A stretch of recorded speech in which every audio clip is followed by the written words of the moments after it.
1965 का भारत पाकिस्तान युद्ध उन मुठभेड़ों का नाम है जो दोनों देशों के बीच अप्रैल 1965 से सितंबर 1965 के बीच लड़ा गया। इसे कश्मीर के दूसरे युद्ध के नाम से भी जाना जाता है। भारत और पाकिस्तान के बीच जम्मू और कश्मीर पर अपने अपने कंट्रोल के लिए पार्टीशन के बाद से ही विवाद चल रहा था। 1947 में भारत पाकिस्तान के बीच पहला युद्ध भी कश्मीर के लिए ही हुआ था, लेकिन 1965 की इस लड़ाई की शुरुआत पाकिस्तान ने अपने सैनिकों को घुसपैठियों की तरह भेजकर इस उम्मीद में शुरू करी थी कि कश्मीर की जनता भारत के खिलाफ विद्रोह कर देगी। पाकिस्तान ने अपने इस मिशन का नाम ऑपरेशन जिब्राल्टर रखा था। 5 महीने तक चलने वाले इस युद्ध में दोनों तरफ के हजारों लोग मारे गए और बहुत से हथियार तबाह कर दिए गए। क्या है 1965 के इस इंडिया पाकिस्तान युद्ध की पूरी कहानी, आइए बताते हैं। भारत और पाकिस्तान के बीच कश्मीर मुद्दे पर कारगिल से पहले 1965 में सबसे बड़ा सैनिक जमावड़ा हुआ था। इस युद्ध को ज्यादातर दोनों देशों की थल सेना ने लड़ा था। साथ ही दोनों देशों की बख्तरबंद टुकड़ियां और एयरफोर्स ने भी कई मोर्चे पर अपने कारनामे अंजाम दिए थे। इस जंग की शुरुआत कैसे हुई, इस कहानी को समझने के लिए हम चलते हैं 1947 में। 14 अगस्त 1947 को पाकिस्तान भारत से अलग हुआ और 15 अगस्त 1947 को आधिकारिक तौर पर भारत को ब्रिटिश हुकूमत से आजादी मिली।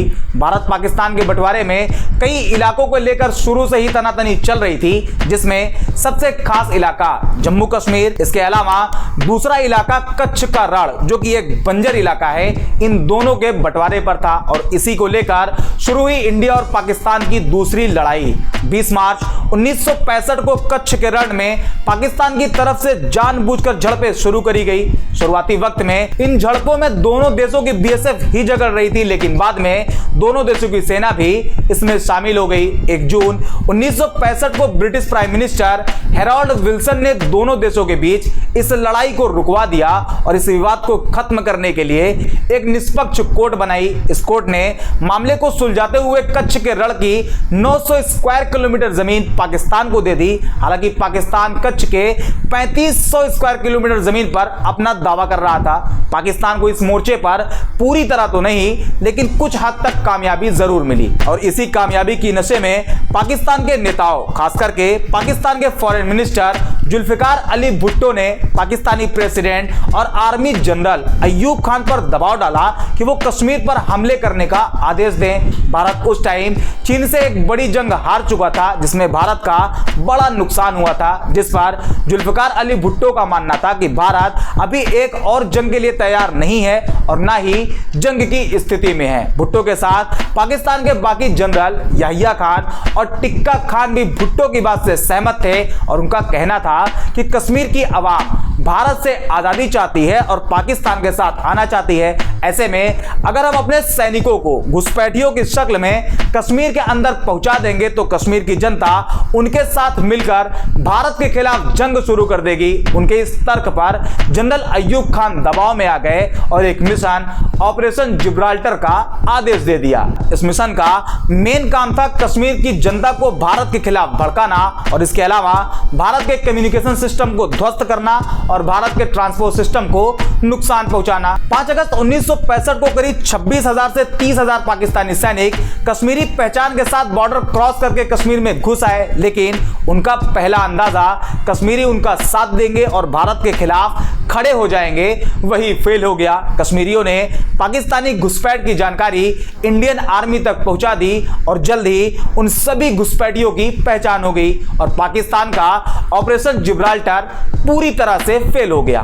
15 अगस्त 1965 को भारतीय सेना कंट्रोल लाइन क्रॉस करती है और शुरुआत होती है एक और जंग की। शुरुआती दौर में तो भारत को कामयाबी मिली और तोपखानों की मदद से भारत ने पाकिस्तान के 3 बेहद खास पहाड़ियों पर अपना कब्जा जमा लिया, लेकिन पाकिस्तान ने भी तीथराल, उरी और पुंज जैसे भारतीय इलाकों पर अपना कब्जा जमा चुका था और इस टाइम तक पाकिस्तान मजबूत स्थिति में था। लेकिन 16 अगस्त 1965 को पाकिस्तानियों की ताकत में कमी आ गई, जिससे भारत एक्स्ट्रा बटालियन लाने में कामयाब हो गया और भारत ने पाकिस्तान के कब्जे वाले कश्मीर में 8 किलोमीटर अंदर घुसकर हाजी पीर पर कब्जा कर लिया। इस कब्जे से पाकिस्तान सकते में आ गया, क्योंकि ऑपरेशन जिब्राल्टर के घुसपैठिए सैनिक का रास्ता भारतीयों के कब्जे में आ गया था और ऑपरेशन फेल हो गया था और पाकिस्तान की कमान को लगने लगा कि पाकिस्तानी कश्मीर का अहम हिस्सा मुजफ्फराबाद अब भारतीयों के कब्जे में जाने ही वाला है। और मुजफ्फराबाद पर दबाव कम करने के लिए पाकिस्तान ने एक नए मिशन ऑपरेशन ग्रैंड स्लैम की शुरुआत करी। 1 सितंबर 1965 को पाकिस्तान अपने ऑपरेशन ग्रैंड स्लैम मिशन के तहत जम्मू और कश्मीर पर कब्जे के लिए अखनूर शहर पर हमला कर दिया। ऑपरेशन ग्रैंड स्लैम का मकसद कश्मीर घाटी का भारत से संपर्क तोड़ना था, ताकि भारत के कम्युनिकेशन सिस्टम को तबाह और भारतीय सेना को मिलने वाले सामान की सप्लाई को रोका जा सके। पाकिस्तान के इस हमले के लिए भारत तैयार नहीं था और पाकिस्तान को भारी संख्या में सैनिकों और बेहतर किस्म के टैंकों का फायदा मिल रहा था। शुरुआत में भारत को भारी नुकसान उठाना पड़ा, लेकिन बाद में भारतीय सेना ने हवाई हमले का इस्तेमाल किया। इसके जवाब में पाकिस्तान ने पंजाब और श्रीनगर के हवाई ठिकाने पर हमला कर दिया। युद्ध के इस चरण में पाकिस्तान ज्यादा बेहतर स्थिति में था और इस अचानक हमले से भारतीय खेमे में घबराहट फैल गई थी।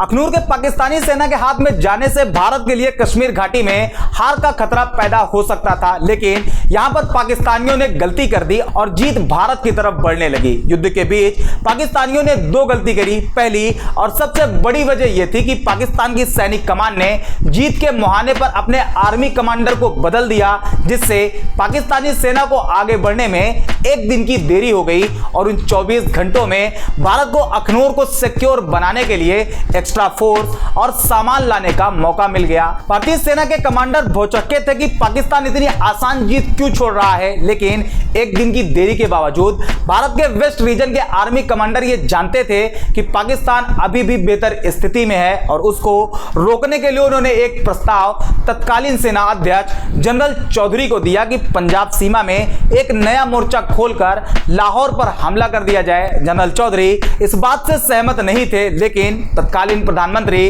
लाल बहादुर शास्त्री ने उनकी बात अनसुनी कर लाहौर पर हमले का आदेश दे दिया। 6 सितंबर 1965 को भारत ने इंटरनेशनल बॉर्डर लाइन को पार करके हमला कर दिया और एक बड़े युद्ध की शुरुआत कर दी। 6 सितंबर को भारत के अनुभवी मेजर जनरल प्रसाद, जिनके पास सेकेंड वर्ल्ड वॉर का बेहतरीन एक्सपीरियंस था, उनकी अगुवाई वाली बटालियन ने इच्छोगिल नहर के पश्चिमी किनारे में पाकिस्तान के एक बड़े हमले का सामना किया। इच्छोगिल नहर भारत और पाकिस्तान का बॉर्डर था। इस हमले में खुद मेजर जनरल के काफिले पर भी हमला हुआ और उन्हें अपनी गाड़ी छोड़कर भागना पड़ा, लेकिन भारत ने बरकी गांव के करीब नहर को पार करके कामयाबी हासिल कर ली और इस कामयाबी से भारतीय सेना लाहौर के हवाई अड्डे पर हमला करने के करीब पहुंच गई। जंग के यह हालात देखते हुए अमेरिका ने अपने नागरिकों को लाहौर से निकालने के लिए कुछ टाइम तक जंग रोकने की अपील करी, लेकिन इसी बीच पाकिस्तान ने लाहौर पर दबाव कम करने के लिए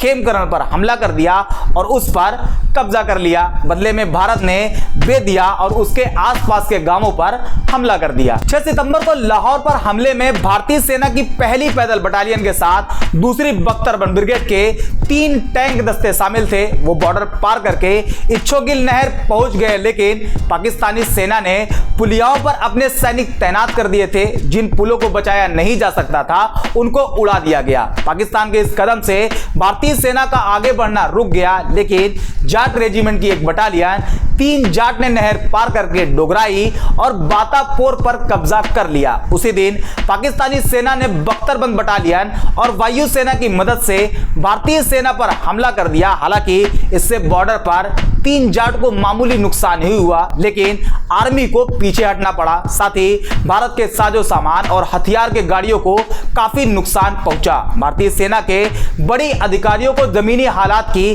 सही जानकारी नहीं थी और उन्हें लगा कि बॉर्डर पार 3 जाट को भी भारी नुकसान हुआ है और इसके चलते उन्हें पीछे हटने का आदेश दे दिया। इससे 3 जाट के कमांडर को इस बात की बड़ी तकलीफ हुई और बाद में उन्हें डोगराई पर फिर से कब्जा करने के लिए बड़ी कीमत चुकानी पड़ी। 8 सितंबर 1965 को 5 मराठा का एक दस्ता एक रणनीति के तहत एक जरूरी कस्बे मुनाबाव में तैनात राजस्थान आर्म फोर्स को मजबूती देने के लिए भेजा गया, जिसका काम पाकिस्तानी सेना के पैदल दस्ते को आगे बढ़ने से रोकना रोकना था, लेकिन वो सिर्फ अपनी चौकी ही बचा पाए। पाकिस्तानी सेना के तोपखाने से हुई भारी बमबारी और हवाई और पैदल हमलों के बीच 5 मराठा के जवानों ने बड़ी हिम्मत दिखाई, जिस वजह से आज उस चौकी को मराठा हिल के नाम से जाना जाता है।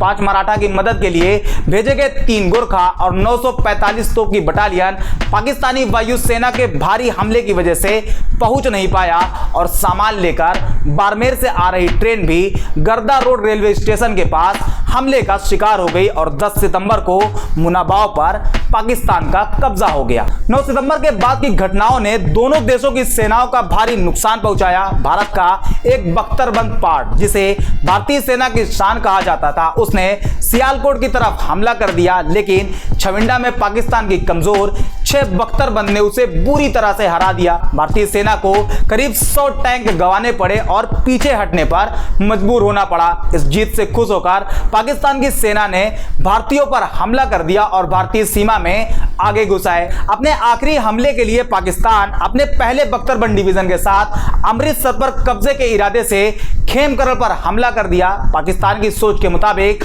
अमृतसर के बाद जालंधर और फिर राष्ट्रपति अय्यूब की तरफ से आए बयान के अनुसार दिल्ली अगला टारगेट होता। पाकिस्तानी सेना खेमकरन से जैसे ही आगे बढ़ी, असल उत्तर गांव के पास भारत का 4था mountain division, 7 mountain brigade, 62 mountain brigade, Sherman tank अपने बाकी डिवीजन के साथ युद्ध के लिए तैयार खड़ा था। और यहां इन दोनों देशों के बीच सेकेंड वर्ल्ड वॉर के बाद सबसे बड़ी टैंक की लड़ाई लड़ी गई, जिसमें पाकिस्तान की जबरदस्त हार हुई। उसने अपने 97 टैंक खो दिए, जिसमें 72 पैटर्न टैंक शामिल थे। इसके अलावा 32 टैंक चलती हालत में कब्जा कर लिया गया और यहीं पर 1965 की जीत का पलड़ा भारत के लिए भारी हो गया। इस जंग के बाद उस जगह को पैटर्न नगर के नाम से जाना जाने लगा। इस लड़ाई के बाद पाकिस्तान की पहली बख्तरबंद डिवीजन को वापस सियालकोट भेज दिया गया और दोबारा पाकिस्तान इस युद्ध में आगे नहीं आया। ये वो कहानी है जिसे हमारे महान सैनिकों ने अपने जान की कुर्बानी देकर हमें भारत जैसा एक मजबूत, ताकतवर और हिम्मत वाला देश अपनी कुर्बानियों के बदले दिया। उम्मीद करते हैं ये वीडियो आपको पसंद आई होगी। इसी तरह की और भी वीडियो के लिए चैनल को सब्सक्राइब करें, वीडियो को लाइक करें। मिलते हैं अगले वीडियो में।